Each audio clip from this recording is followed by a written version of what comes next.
أنا أحمد الله يوم ربي عطاني، والله هو المعطي عظيم العطايات. سبحانه المعبود جزل الحساني، من فضل ربي عايش في ملذات. أنا أحمد الله يوم ربي عطاني، والله هو المعطي عظيم العطيات. سبحانه المعبود جزل الحساني، من فضل ربي عايش في ملذات. والحمد للخلاق يومه عطاني، من زينة الدنيا بنات جميلات، من زينة الدنيا بنات جميلات. الله خمس ما فيهن من الناس ثاني، لا ظن يوجد مثلهن بالبريات. عندي غلاهن فاق قاصي وداني، بناتي اللي كن ابوهن حبيبان. حتى الشعر في وصفهن ما عصاني، لبى بسامهن عذيات الابيات، لبى بسامهن عذيات الابيات. الله الله الاول رغد لها شان الثاني، متميزة عن غيرها في علامات. فيها الجمال اليوسفي والحناني، متعلية فيها متى المجد قامت. ولو بعدت حسنها ما كفاني، لكن في ما قلت فيها كفايات، لكن في ما قلت فيها كفايات.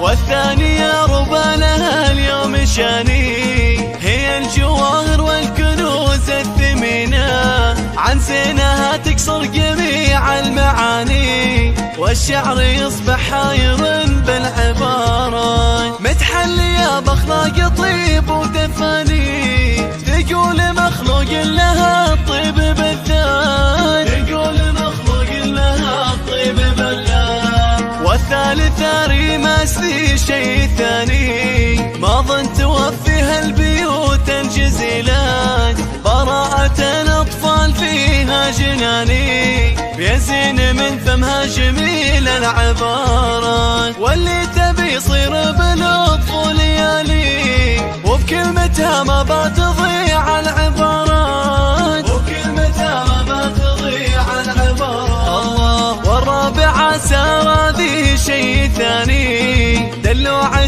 تسلب عقول الجماهير. فيها الأدب فيها الصفات المشاهير، متعلية فيها متى المجد قامت. ولو بعدت حسنها ما كفاني، لكن في ما قلت فيها كفايات، وكلمتها ما بتضيع العبارات. الله والخامسة درر لها اليوم شاني، هي الجواهر والكنوز الثمينة، عن زينها تكسر جميع المعاني. والشعر يصبح حاير بالعبارات، متحلية بأخلاق طيب ودفاني. تقول مخلوق لها الطيب بالذات، بناتي اللي كل ابوهن حبيب. الله هذه وصوف الغاليات الحساني، اللي لهم بالقلب حب وكرامات.